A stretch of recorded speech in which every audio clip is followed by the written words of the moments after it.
Gost jutarnjeg programa je katiheta Branislav Ilica kojim će razgovarati o odlikama Velikog posta. Pomože Bog, hvala vam što govorite za Hram televiziju. Bog vam pomogao, hvala vam na pozivu i na prilici da upravo u ovaj 5. dan Velikog posta, koji ima bogoslužbene osobenosti koje su specifične za ovaj dan, eto da govorimo u studiju Hram televizije u okrilju Hrama Svetog Save.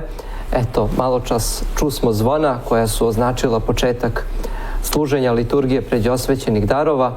To nas posebno raduje što upravo u trenutku kada se u obližnjem hramu svešteno služi liturgija Svete Četrdesetnice, mi upravo imamo priliku da govorimo u studiju o Velikom postu, bogoslužbenim osobenostima ovog bogoslužbenog perioda godine, koji je, odmah da kažemo, najlepši, i da se zajedno jednoglasno utvrđujemo u tim sveštenim istinama koje od nas očekuju jednu konstantnu aktivnost u bogoslužbenom životu crkve.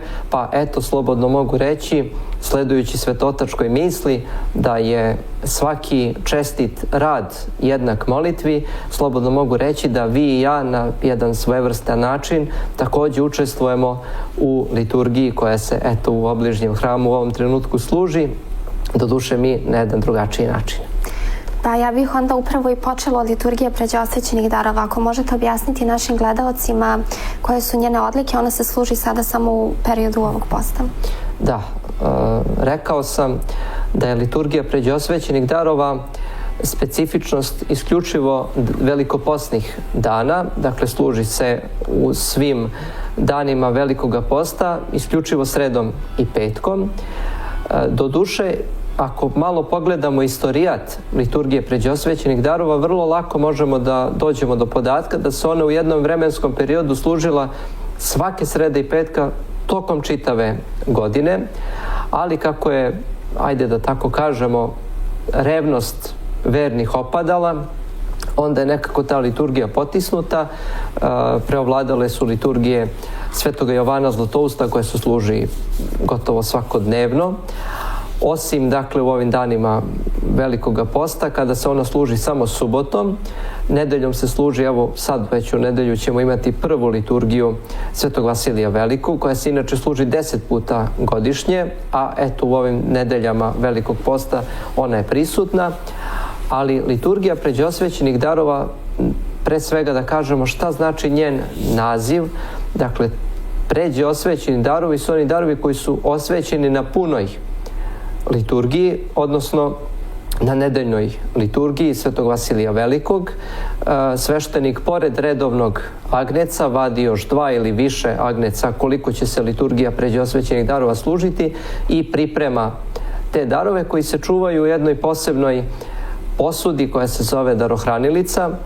Dakle, u njoj se čuvaju sveti darovi i prilikom služenja liturgije pređosvećenih darova tim pređosvećenim darovima mi se pričešćujemo. Sad će neko postaviti pitanje, pa zbog čega je to potrebno ako možemo da služimo potpunu liturgiju i ne moramo da pripremamo te darove? Međutim, 69. kanonom Laodikijskog sabora je zabranjeno služenje potpune liturgije u sedmičnim danima Velikog posta, zato što oni imaju pokajni karakter, a pokajna atmosfera ne može da se spoji sa evharistijskom atmosferom, jer evharistija uvek podrazumeva radost, radosne boje, radosno pojanje i blagovesti vaskrsenje. Iz tog razloga crkva je našla način da ipak vernici mogu da se pričešćuju, ali eto, na liturgiji pređosvećenih darova koja po strukturi jeste zapravo večernje sa pričešćem. Dakle, imamo potpune elemente večernje službe. Ja se sećam da sam pre nekoliko godina priredio jedan zanimljiv tekst na temu primanja večernje svetlosti, jer mi na liturgiji pređosvećenih darova slušamo jedan poznati vozglas: svetlost Hristova prosvećuje sve i sva. Upravo mi je taj vozglas bio motiv da priredim taj tekst kako bih ukazao da taj vozglas nije tu slučajno umetnut nego da je to postajao jedan poseban čin dočekivanja večernje svetlosti. Sada ne bih pažnju posvećivao toj temi zato što je široka, ali ja to čisto pominjem koliko je ta liturgija pređosvećenih darova značajna. Ona je naravno imala svoj razvoj. Ovu liturgiju koju sada služimo, nju pripisujemo Svetome Grigoriju Dvojeslovu, episkopu rimskom. Međutim, nije suvišno da podsjetimo da mi u bogoslužbenom poretku crkve imamo i liturgiju pređosvećenih darova koja se pripisuje Svetom Jakovu, bratu Gospodnjem, prvom episkopu Jerusalimskom, i ona se prema bogoslužbenim napomenama služi na Veliki ponedeljak, Veliki utorak i Veliku sredu. Prevode tih liturgija priredio je blaženopočivši episkop Žički Hrizostom, koji je bio veliki ljubitelj bogosluženja i poznat je kao jedan veliki pregalac u pogledu liturgijskog izdavaštva, i o tome sam pisao pre nekoliko godina, jer sam smatrao da trebamo da se sećamo svojih učitelja i da im uznesemo, i naša generacija da uznese jednu blagodarnost, jer da nije bilo njihovoga truda, njihove ljubavi, njihovog pregalaštva, mi danas možda i ne bismo imali prevod tih liturgija na našem govornom jeziku. Dakle, ono što bih rekao u pogledu liturgije pređosvećenih darova jeste reč koju je otac Aleksandar Šmeman u jednom od svojih tekstova u okviru knjige Veliki post napomenuo, da onaj čovek, hrišćanin, koji u danima Velikog posta ide samo na nedeljne liturgije, on ne može da doživi atmosferu Velikoga posta, jer ne može da doživi ovu pokajnu atmosferu koja je vidljiva u ovim sedmičnim danima. Pa eto, da pozovemo naše gledaoce da aktivnije učestvuju u ovim velikopostnim bogosluženjima i na liturgiji pređosvećenih darova prevashodno, jer je ona vaspostavljena, ustanovljena radi češćeg pričešćivanja i upravo iz potreba vernih. Ja volim da kažem da je ona srce velikopostnih bogosluženja. Ona je jedan centar i ima jedna divna molitva. Nećemo pogrešiti ako kažemo da je to centralna molitva liturgije pređosvećenih darova, u kojoj između ostalog slušamo: ko jede moje telo i pije moju krv, u meni obitava i ja u njemu, kaže Gospod. A ova molitva nas podsjeća na te reči Gospodnje, pa neka nam ovo bude imperativ ovih velikopostnih dana, da naš post, naš podvig, naš celosni trud, kada kažem post, naravno ne mislim samo na hranu, mislim na celokupan život čovekov, jer kako je govorio blaženopočivši mitropolit Amfilohije, post je promjena filosofije života. Sve se menja u danima posta. Evo, prvi dan Velikog posta, ako ste slušali triodske stihire, mogli ste da čujete jednu mnogo lepu stihiru koja kaže da je post proleće duša naših. Eto, i priroda je već počela da se budi, dakle imamo proleće u pravom smislu te reči, a to proleće prirode prati i proleće duša, to su ovi velikopostni dani, pa eto, da ne provedemo ove dane duhovnog proleća u zimskom spavanju, grehovnom spavanju, nego da ih provedemo u jednoj duhovnoj budnosti, duhovnoj atmosferi, i da se trudimo da u ovim velikopostnim danima budemo upravo učesnici velikopostnih bogosluženja, prevashodno, ponovo kažem, opet i opet, liturgije pređosvećenih darova. Hvala vam na ovom objašnjenju. Od ponedeljka u našim hramovima se služio kanon Svetog Andrija Kritskog. Pa ako možete značajno, naravno, i njega da pomenemo, ako možete da objasnite našim gledalcima nešto više o njemu da kažete. Pre svega, kada kažemo kanon, i hvala vam na tom podsjećanju, kanon je jedna himnološka vrsta. Kanon čine 9 pesama. Svih tih 9 pesama imaju utemeljenje prema biblijskim takozvanim pesmama, tako da je Sveti Andrej Kritski priredio svoj velikopostni kanon tako što je iskoristio ovih 9 biblijskih pesama, a između njih je umetnuo takozvane tropare, Njih ima, zamislite, zato ga i nazivamo veliki pokajni kanon. Zamislite, ima 250 tropara, ceo kanon Svetog Andreja Kritskog. Ja sam ga u jednom tekstu koji je objavljen u Pravoslavlju novinama Srpske patrijaršije nazvao vrhuncem velikoposne poezije. I on to zaista jeste. Verovatno ste bili, naši gledaoci su učestvovali u ovim danima u velikom pokajnom kanonu koji se služi u okviru velikog povečerja. Videli ste kako Sveti Andrej Kritski na jedan veoma lep poetski način u svakome čoveku, i u detetu, i u zrelom čoveku, i u monahu, i u verniku, i u svešteniku, pobuđuje želju za pokajanjem.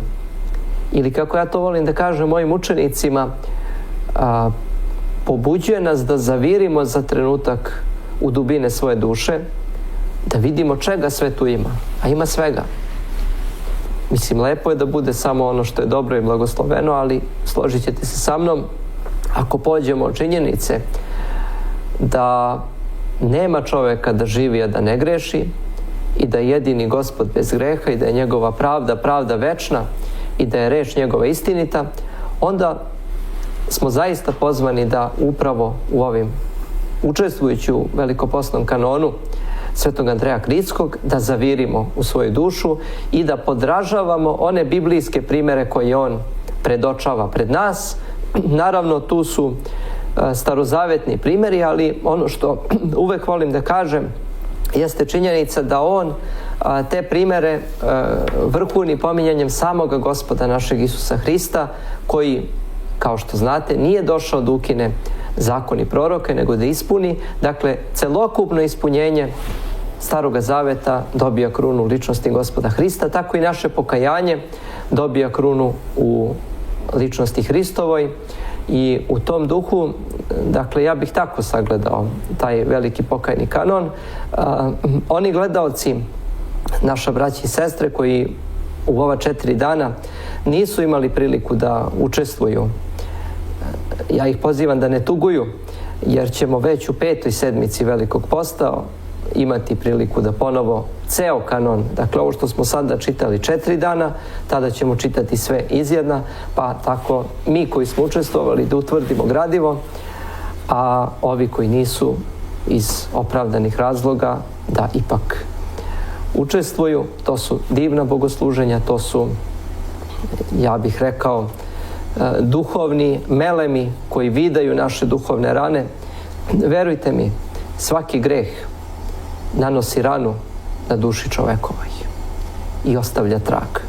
A ove pesme i ove molitve zaista, poput jednog celebnog melema, zaceljuju te naše grehovne rane, upućuju nas na put istine i života.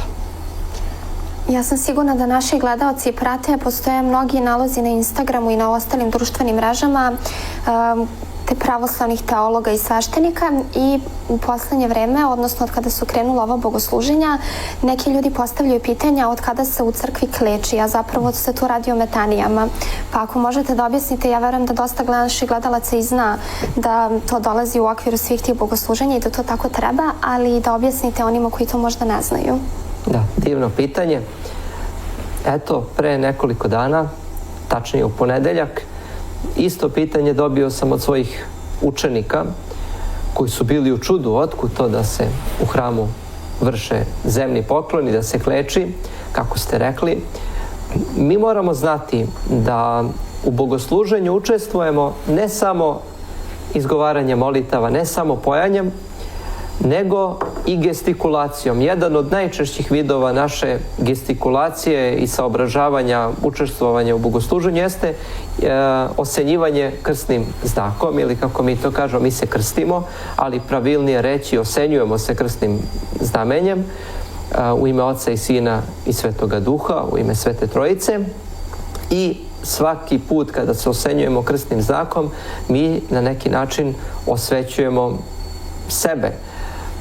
Ali u određenim danima je predviđeno da naša gestikulacija prati onu pokajnu atmosferu o kojoj smo govorili, i jedan od vidova našeg izražavanja da mi celim bićem učestvujemo u procesu pokajanja i da pokazujemo ne samo želju, nego i da potvrđujemo tu našu želju, jeste vršenje velikih zemnih poklona, odnosno metanija, koji jesu, opet kažem, najveći i najvidljiviji izraz našeg pokajanja. Tako da od tuda moramo jasno i glasno da kažemo da to nije nikakva novina u bogosluženju crkve. Zemne poklone imamo od najstarijih vremena prisutne u bogosluženju crkve.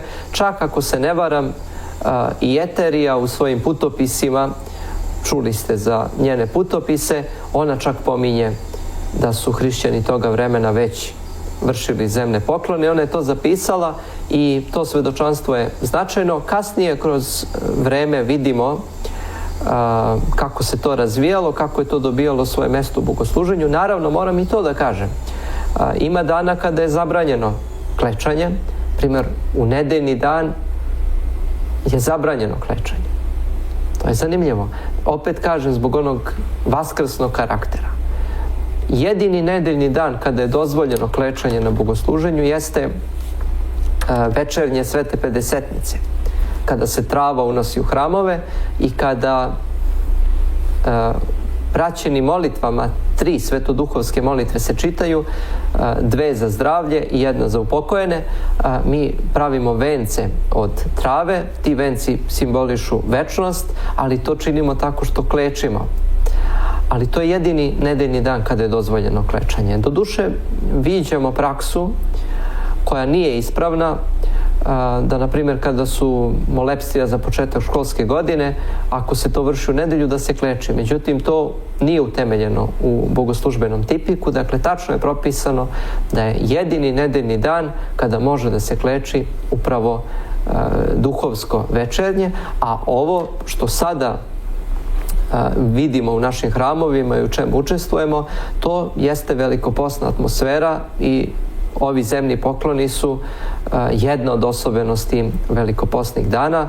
Uvek velike poklone trebamo da činimo sa suštinom, nikada to ne bi trebalo da bude mehanički i kako je to govorio vladika Atanasije, kada sam ja bio u bogosloviji jedne godine, on došao da nas pouči na poklade i upravo je govorio o značaju metanija i rekao je da je to duhovna atletika u jednom pravom smislu. Tako da, eto, u ovim danima velikog posta učestvuje i duša i telo i to nas čini da budemo duhovni i da budemo duhovno budni i da, opet kažemo, ne budemo prepušteni onim grehovnim snom koji nije dobar, a koji nam se često dešava, ali eto, Bogu hvala, ovi velikopostni dani na različite načine nas uporno, intenzivno bude i podstiču da budemo na visini zadatka, kako mi to volimo da kažemo. Važno je da pomenemo i veliku postnu molitvu Svetog Jefrema Sirina. Da, također jedna, eto, vi ste lepo pobrojali sve bogoslužbene osobenosti. Molitva Svetog Jefrema Sirina je sačinjena od 3 strofe. U prvoj strofi se molimo šta to Gospod treba da odagna od nas, a to je duh lenjosti, duh mrzovolje, duh vlastoljublja. To je sve ono što nas putava sa puta Božijeg.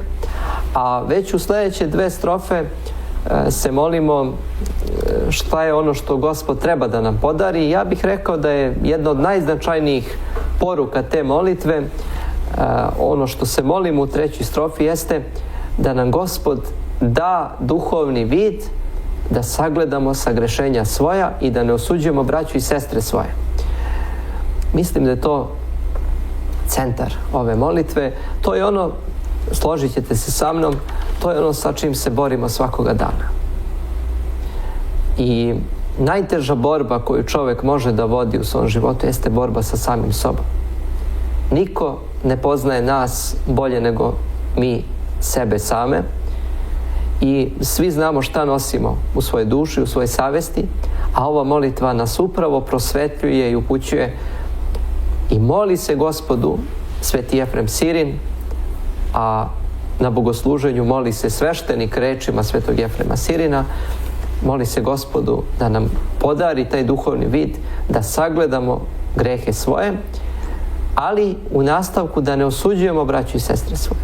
Skloni smo da često iskazujemo neka svoja mišljenja, nekada je to opravdano, a vrlo često neopravdano. I to često pređe i osuđivanje, a u ovim danima bismo toga trebali da se klonimo, da se čuvamo i da znamo da veliki post jeste u jednom smislu individualna stvar ove duhovne borbe sa samim sobom, ali u isto vrijeme i delo zajednice. Kada postimo, brinemo o onome čoveku pored nas i trudimo se da, ako ne stižemo u ostalim danima, trudimo se bar u ovim danima da učinimo jedan napor da saslušamo čoveka pored nas. Ako vidimo da se koleba u ovom podvigu posta, da ga podržimo, da mu pružimo ruku, da ga saslušamo. Naš visoko preosvećeni mitropolit Bački je pre nekoliko dana u besedi na nedelju praštanja rekao da nekada jedan pogrešan pogled može da povredi dušu čoveku. To je jedna velika istina. Znači, do te mere moramo da pazimo da ni pogledom ne povredimo drugoga čoveka. Jer je duša čovekova tanana nit koja se lako povredi, a teško se zaceljuje. I upravo ova molitva svetog Jefrema Sirina nas poziva na to. Da pazimo i na sebe i na one pored nas. Jer su oni naša braća i sestre, a u svakome čoveku mi vidimo lik Božji. U svakom čoveku je sam Gospod, jer smo svi stvoreni po slici i prilici Božjoj, po liku i po podobiju Božjem. Lik Božji nam je darovan, a podobije Božje nam je zadato.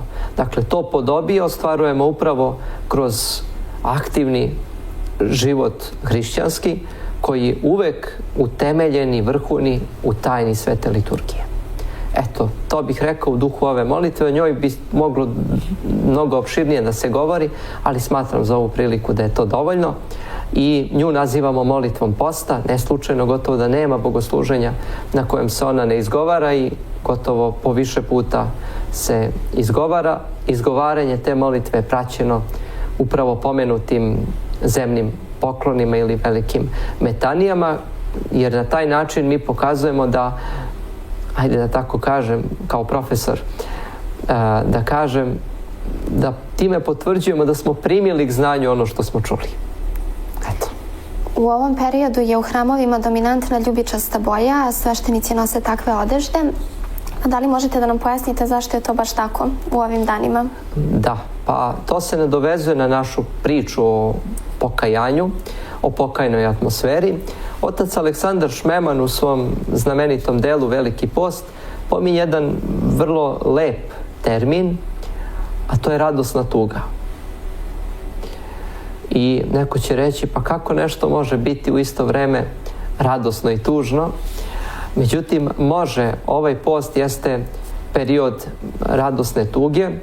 Mi ovaj post možemo da sagledavamo kao jedan veliki tunel, a znate, na kraju tunela se nalazi svetlost i mi hitamo ka toj svetlosti, a ta svetlost je svetlost vaskrsenja. U tom duhu ova ljubičasta boja je karakteristična za ove velikopostne dane, jer sve ove ostale bogoslužbene boje, osobito zlatna i bela, izražavaju radost, a ova purpurna boja, odnosno ljubičasta boja, nam svedoči o pokajnoj atmosferi. I ja često na našim časovima, našim učenicima govorim o toj pokajnoj atmosferi kada govorim o Velikom postu i govorim da se i hram menja. Dakle, hram je obučen u ljubičasto, i zavesa i časna trpeza i odežde sveštenoslužitelja, a ta ljubičasta boja nam upravo svedoči značaj te radosne tuge. Tugujemo za svojim grehovima, tugujemo u tom pokajnom plaču, u tom preporodu, u tom pokajanju, ali u isto vreme se i radujemo jer hitamo ka radosti vaskrsenja i radujemo se jer vidimo da Gospod prima taj naš podvig. Ta ljubičasta boja je meni ovako veoma draga i kada sam zbog učešća u bogosluženju nameravao da sašijem za sebe jedan stihar u toj boji, mnogo vremena mi je trebalo da nađem adekvatan materijal koji se pri osenjivanju svetlosti, da li je to sunce ili svetlost od nekog reflektora, da on dobije radosnu boju. I uspeo sam da nađem taj materijal, jer nije tu samo stvar estetike, da se razumemo. Tu je više stvar te simbolike. Bogosluženje je puno simbolike i sama ta ljubičasta boja na svoj način priča jednu svoju priču. Upravo tu priču, dakle, da mi plačemo zbog svojih sagrešenja, kajemo se. Konstantna je naša pokajna tuga. Ali ta tuga nikada nije dominantna u našem biću, jer ta tuga uvek biva prožeta radošću. Jer Gospod nas nikada ne ostavlja same. Uvek je tu uz nas. Samo prisustvo Božije u nama nam svedoči i useljava u nas taj zračak svetlosti. I nema ničeg lepšeg kada na bogosluženju, na toj ljubičastoj boji vidimo odsjaj svetlosti i vidimo kako se ta tamna boja preobražava u jednu svetlu boju. To je zaista divno, ovako ko voli estetiku, lepo je to i estetski, ali ako dublje proniknemo u taj značaj, vidjet ćemo kako je snažna ta poruka. Ja sam čak jednom pomislio kao bogoslovac u Beogradskoj bogosloviji na bogosluženju, sećam se, evo, sada mi je ta slika pred očima, kako je jedan zračak svetlosti kroz oltarski prozor obasjao felon prezbiterske odežde. U jednom momentu je ta odežda postala svetla. Pomislio sam, Bože, kako je ovo krasno videti, ovu ljubičastu boju, kako se preobražava, a kako li je tek lepo videti, a to ne možemo videti, možemo osjetiti kako je lepo kada se duša naša isto tako preobražava od tame greha u radost vaskrsenja. Eto.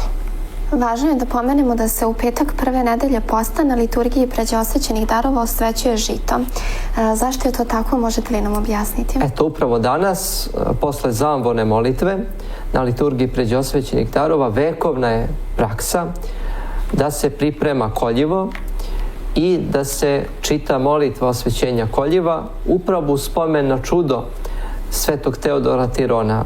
Pre nego što kažem nešto o tom čudu, ja bih samo podsjetio na nešto što verujem da je vama poznato i uveren sam većini naših gledalaca, a to je da se mošti svetog Teodora Tirona nalaze u manastiru Novo Hopovo, nedaleko od Novog Sada, u eparhiji Sremskoj, i to su ujedno prema istraživanjima najstarije mošti koje počivaju u našoj pomesnoj crkvi, jer znamo da je sveti Teodor Tiron postradao mučenički u 2. veku.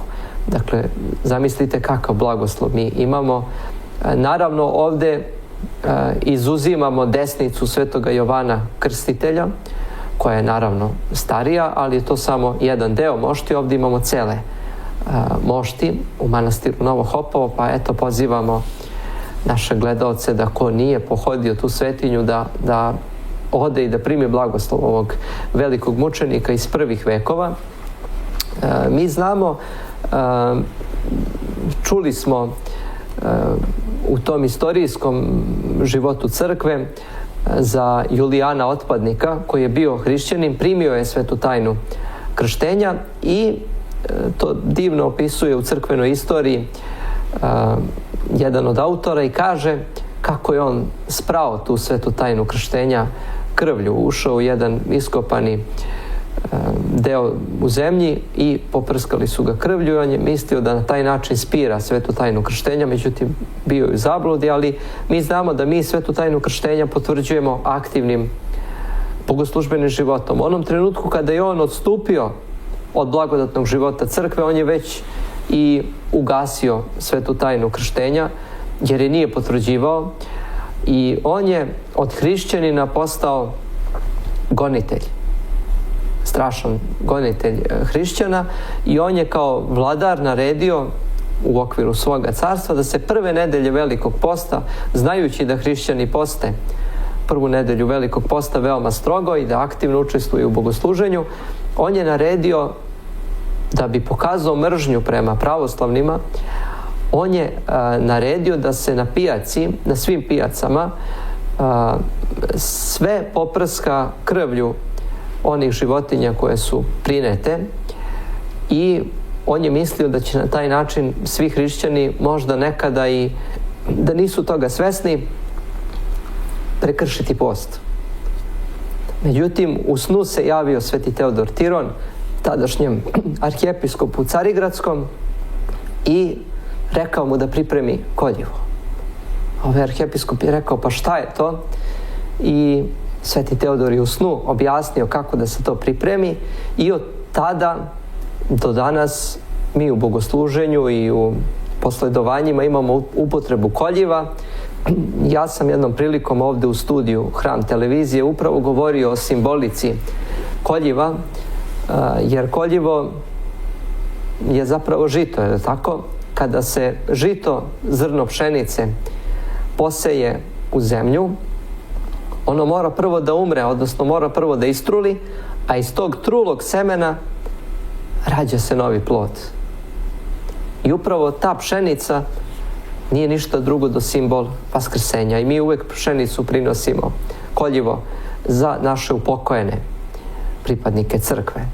Tako da, eto, u ovaj petak, posle liturgije pređe osvećenih darova, osvećuje se u svim hramovima koljivo u spomen na ovo čudo svetog Teodora Tirona, a prva subota Velikog posta, odnosno sutra, je dan kada vršimo spomen na svetog Teodora Tirona. On naravno ima svoj dan u kalendaru kada se proslavlja kao zaseban praznik, ali svaka subota, nezavisno od tog praznika, svaka prva subota u Velikom postu je posvećena njemu, upravo u spomen na ovo čudo, u blagodarnost što je sačuvao tadašnje hrišćane u danima posta da se ne ogreše u post, a eto i što nam je ustanovio promislu Božijem i voljom Božijom, eto da imamo koljivo kao simbol vaskrsenja.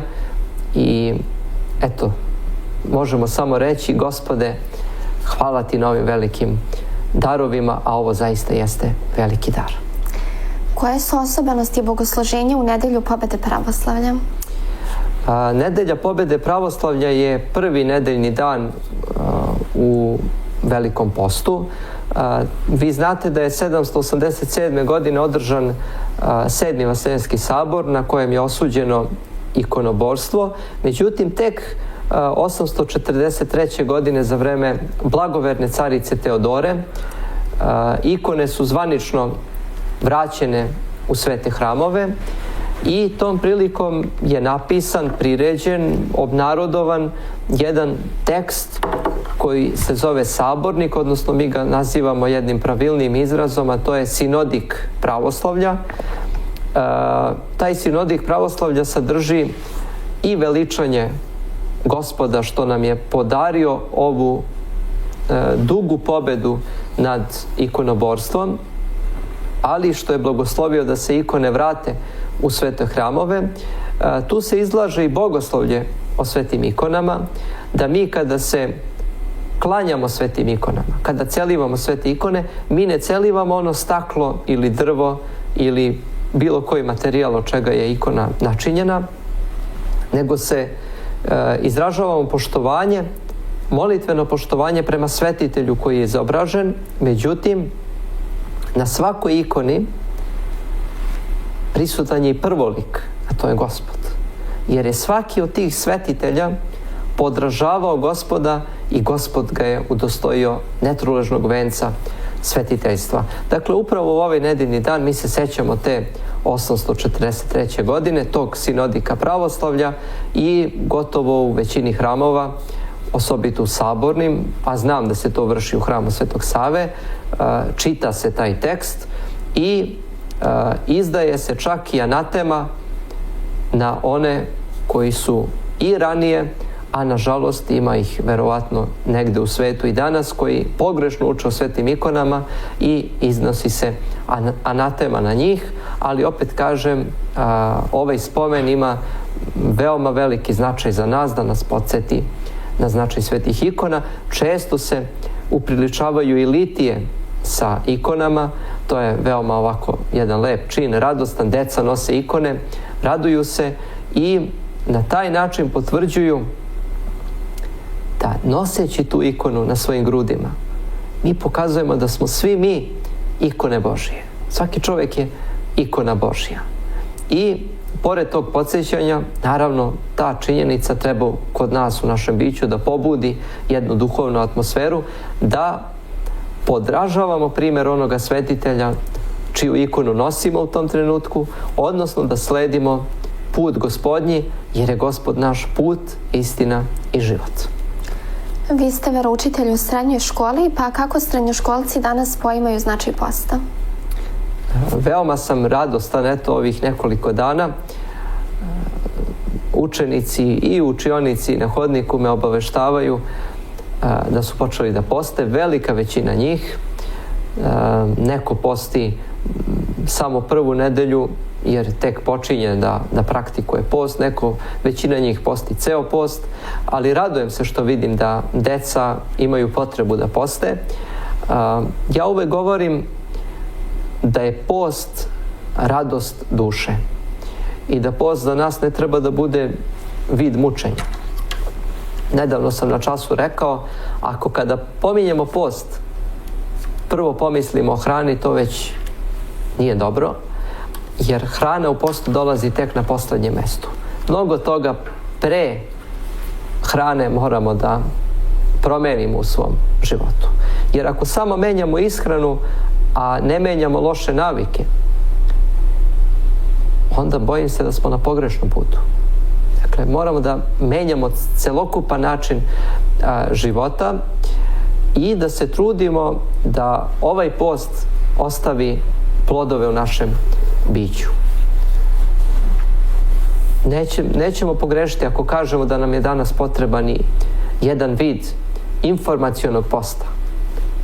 Da malo ostavimo po strani društvene mreže. Ja to savjetujem svojim učenicima, jer vidim da su oni privezani za to. I da se potrudimo da prigrlimo tu suštinu posta. A suština je u celosnosti, a ne u parcijalnosti. Jer ako to parcijalno delimo, onda to nije dobro. I vidim da se oni zaista trude, daju svoj maksimum i uvek ih savjetujem da u dogovoru sa svojim nadležnim sveštenikom praktikuju post. Kako će ko da posti? Dakle, to sveštenik daje blagoslov. Ja se često šalim sa njima, ja sam lekar opšte prakse, ja mogu da dam odgovore na neka opšta pitanja kao veroučitelj, a sve što smatram da ja ne mogu da odgovorim, ja njih šaljem kod specijaliste, a to je njihov nadležni sveštenik ili duhovnik, koji ima za cilj da te mlade duše privoli i da ih uputi da budu aktivni članovi crkve, jer svaki sveštenik jeste i duhovni otac i veoma je važno da imamo komunikaciju sa svojim duhovnim sveštenikom i u tom duhu ja ih uvek upućujem da moraju da znaju ko je njihov nadležni sveštenik i da sve potrebe tog tipa vrše sa blagoslovom crkve, jer opet kažem, taj saborni akt u crkvi je veoma važan, a sama činjenica da ta deca idu na veronauku, to je već jedna velika stvar. Mi svaki čas počinjemo molitvom, završavamo molitvom i ta deca se uče tom molitvenom etosu i trude se, vidim ja po njihovom ponašanju i vidim po njihovoj radosti kad imamo čas da su željni reči Božije, da su željni druženja sa veroučiteljem i ono što me posebno raduje jeste činjenica da oni mene doživljavaju kao svoga brata, a ne kao nekog profesora koji je njima dalek. Ja se trudim da njima budem veoma blizak i često se dešava da oni neke svoje lične želje, potrebe, pa neke tajne podele sa mnom i to je samo dokaz da mi veroučitelji imamo jednu veliku misiju u našoj svetoj crkvi. Nekada možda tog blagoslova nismo u dovoljnoj meri svesni. Veliki je to blagoslov jer toliki broj mladih duša imati pred sobom, to je zaista pre svega odgovorno. Da ih uputimo na pravi put, jer ja se uvek setim, evo ja to mogu lično da posvedočim, uvek se setim one evanđelske priče gdje Gospod ostavlja 99 ovaca, rizikujući da izgubi svih 99 i ide traži onu jednu izgubljenu. A to je znak da je svaka duša bitna. Dakle, to je pouka nama veroučiteljima da moramo da se trudimo da svakoga uputimo na pravi put. Naravno, deca su različita, svako je priča za sebe, svako ima neku svoju potrebu, neku svoju priču, ali moramo svakome da priđemo, kako je govorio otac Justin Ćelijski, da svakome čoveku priđemo na golubijim nogama, znači nežno, nemetljivo, tiho, sa ljubavlju. Nekada smo i umorni, ali mi se trudimo, to mogu da kažem za sebe, da taj umor nekako potisnemo, a da ipak uvijek budemo na visini zadatka, bivajući svesni da biti veroučitelj to nije posao i ne može biti posao. To je jedna velika odgovorna služba i u postavljenju koje mi veroučitelji dobijamo od svoga episkopa, tamo piše da se blagočestivi gospodin, pa se navodi ime, postavlja za odgovornu službu katihete u toj i toj školi. Dakle, sam taj tekst toga postavljenja jeste administrativna stvar, ali sadrži jednu pouku koja je veoma važna za nas veroučitelje, a to je da se postavljamo na jednu veoma veliku i odgovornu službu.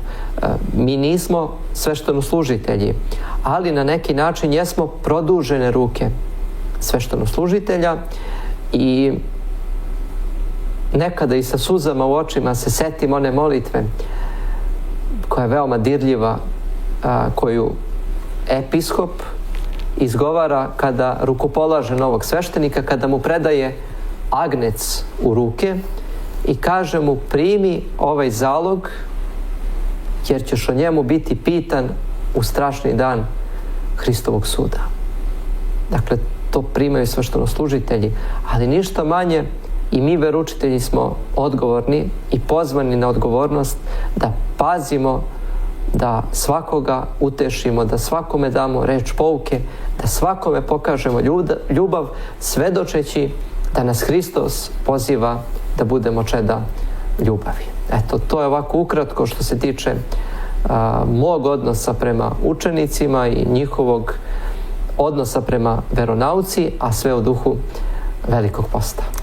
Nedavno se na društvenim mrežama pojavila informacija da u Srbiji svaki treći mladi čovek posti i da se taj procenat poveća. Evo iz vašeg primjera, vi radite isto s mladim ljudima, sa srednjoškolcima, može se reći da je to tačno. A koje pitanja oni vama najčešće postavljaju? Evo može i vezano za post, ali i generalno šta to zanima mlade ljude koji su možda na početku tog svog duhovnog puta ili tek kreću u crkvu? Šta im vi savjetujete? Najčešće pitanja koja možemo da čujemo u učionici počinju rečima: veroučitelju, da li je to greh? I onda postave pitanje. Ja uvek tu zastanem. Želeći da ih pitam: deco, a šta je to greh? Da vidimo mi šta je greh prvo. Greh je promašaj. Promašaj cilja. Naš cilj je zajednica s Bogom. Dakle, ja ih podstičem da sami rasude šta je to što oni čine, a da ih odvaja od te zajednice s Bogom. I na taj način sami mogu da rasude da li je to promašaj ili nije. Ako se prejedamo, ako smo ljubomorni na drugog čoveka, ako nemamo snage da praštamo, ako nemamo snage da volimo, to je promašaj. Ali sad oni postavljaju neke tako sitnice. ne znam, omrsio sam se, šta da radim. Evo, nedavno jedna učenica počela je da posti, omrsila se i šta sad da radi? Ja rekao, samo nastavi da postiš. To je dokaz da, kako kaže otac Gojko Perović, mi nismo anđeli. Dakle, padamo, ali ustajemo. I, dakle, u tom padu ne trebamo da očajavamo. Kako kaže sveti Siluan, drži svoju adu i ne očajavaj. Dakle, nema očajavanja. Dakle, to je ta radosna tuga. Pali smo, ali ustajemo. Snagom vere ustajemo. I najčešće pitaju o odnosu prema bogosluženju. Nedavno je bila tema na času kako da oproste nekome koji im je učinio zlo. Ja sam odgovorio da je potrebno da praštamo, jer kada su apostoli pitali Gospoda koliko puta trebaju da oproste, on im je odgovorio beskonačno. Dakle, da praštanju nema kraja. I jedna od osnovnih pouka koju mi možemo učenicima da pružimo jeste da se trude da žive u okvirima zapovesti Gospodnjih. Jer zapovesti nikada nisu nekakav, da kažem, samo strogo juridički zakon. One na neki način jesu juridičke, ali u suštini nisu. Jer su one, zapovesti su samo jedna smernica, jedan putokaz, ili možemo tako da kažemo jedna ograda, kao ona ograda na putu koja nas drži nam pravac, da ne skrenemo sa toga puta. To su zapovesti. I sad ako iskliznemo iz tih zapovesti, treba nam dosta truda da se ponovo vratimo na pravi put. Eto, možemo da iskoristimo jedan primjer iz saobraćaja. Ako idemo autoputem i promašimo izlaz sa autoputa, vi znate da je na autoputu zabranjeno kretanje u rikverc. Dakle, mi grešku koju smo učinili u ovom trenutku, time što nismo skrenuli na određeno isključenje, mi tu grešku ispravljamo u budućnosti. Znači, na sljedećem isključenju, pa ćemo nekako da dođemo do tog pravog puta. Tako i mi u hrišćanskom životu, kada padnemo, ne očajavamo i ne govorimo, jao, pa kako se to meni desilo, pa zašto se to meni desilo, pa kako ću sad, pa da li da nastavim da postim ili da ne nastavim, pa omrsio sam se i tako, nego tu grešku, taj pad ispravljamo u budućnosti. I to je jedna smernica. Također, često pitanje jeste mojih učenika šta da čine ako se ujutru uspavaju pa ne stignu da pročitaju molitveno pravilo. I tu ne smemo biti strogi. Znate, ja njih učim da mi možemo molitvu da izgovorimo u sebi, a da niko i ne zna da mi tu molitvu izgovaramo. Dok se ujutro pripremamo, dok obavljamo jutarnju higijenu, dok pripremamo knjige za školu, dok se pripremamo, dok putujemo u gradskom prevozu, mi možemo u sebi da izgovaramo sve one molitve koje znamo na pamet, možemo da izgovaramo onu najkraću, a najvažniju molitvu: Gospode Isuse Hriste, Sine Božji, pomiluj me grešnog.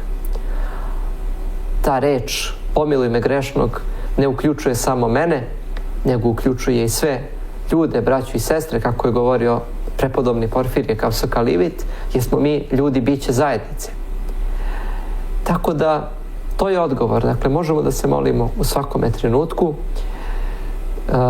I ono što me posebno raduje, što vidim, to mogu da kažem za moje učenike, da neguju to iskustvo molitve. To je primetno. Obe škole su mi u blizini hramova, pa često kada čujemo zvono vidim da se svi osenjuju krsnim znamenjem, vidim da doživljavaju to bogosluženje na jedan pravi način, a neretko kada dolazim u školu na nastavu vidim veliki broj učenika koji izlaze iz hrama, što znači da su pre škole bili do hrama, posetili Dom Božji, i vidim da postoji tu jedna čvrsta veza njihova sa hramom kao domom molitve i kao domom našeg susreta sa Gospodom. Iako mi sa Gospodom možemo da se susretnemo uvek i na svakome mestu, ali ipak je hram jedan poseban ambijent koji pobuđuje u nama jednu posebnu duhovnu atmosferu, jer kada smo u hramu, verujte mi, i sami znate iz iskustva, posetili ste veliki broj velikih svetinja i sami znate da se poseban mir useljava u duši čovekovoj kada poseti ambijent hrama, prima taj blagoslov, prima tu blagodat Božju i postaje bogat. Jedna moja učenica, Anastasija, kaže: veroučitelju, kada izlazim iz hrama, imam osjećaj kao da ne hodam zemljom, kao da imam krila. I to je zaista jedan slikovit primjer da boravak u hramu ostavlja jedan veliki pečat u duši čovekovoj. Ulazimo s jednim teretom, a izlazimo iz toga ambijenta olakšani i preporođeni na taj način. Tako da lepo je raditi sa učenicima. Nekad se desi, moram i to da priznam, da postave neko teško pitanje, pa ja kažem: dobro, ja ću to sljedeći čas odgovoriti. Nikada ne dajem sebi za pravo da im odgovorim samo da bi im odgovorio, nego se trudim da taj odgovor bude kvalitetan i da zaista bude praktično primenjiv u njihovom životu. Moramo da pazimo, i to je umetnost. Sećam se svojih profesora koji su nam stalno govorili da je umetnost približiti mladom čoveku najdublje dubine naše vere. I trudim se, u tome Gospod pomaže, nadahnuće Božje, ali eto i duhovna budnost naših učenika svakako jeste velika pomoć nama veroučiteljima. I zaključit ću time što me posebno raduje, a to je kada god obavestim svoje učenike da bih volio da odemo zajedno na liturgiju, oni tu vest prime sa velikom radošću i gotovo se svi odazovu, čak i oni koji su putnici, koji ne žive u Novom Sadu, oni tom prilikom dođu da zajedno učestvujemo u tajni svete liturgije i mislim da je to kruna svega onoga što mi i činimo u učionici.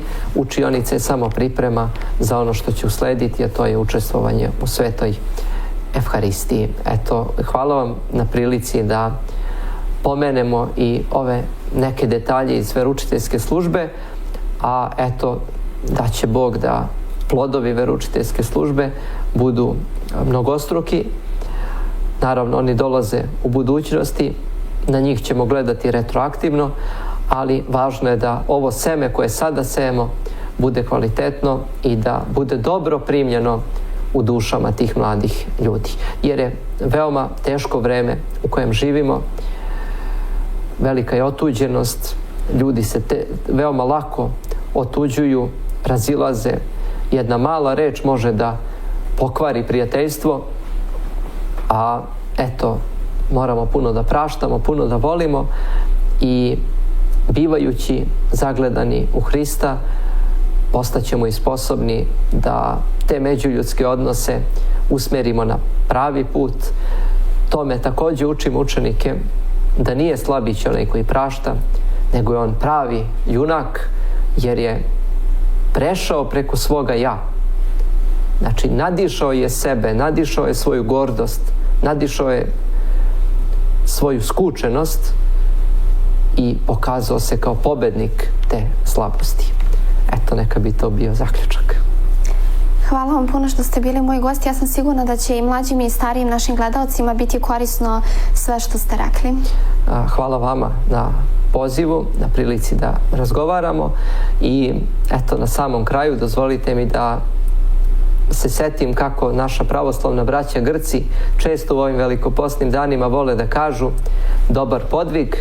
Eto, ja vama lično i našim gledalcima želim dobar podvig u ovim velikoposnim danima, da se zajedno radujemo, da se molimo jedni za druge i da uvek i na svakome mestu svedočimo da smo mi ljudi koji su prizvani da svedoče veru, nadu i ljubav.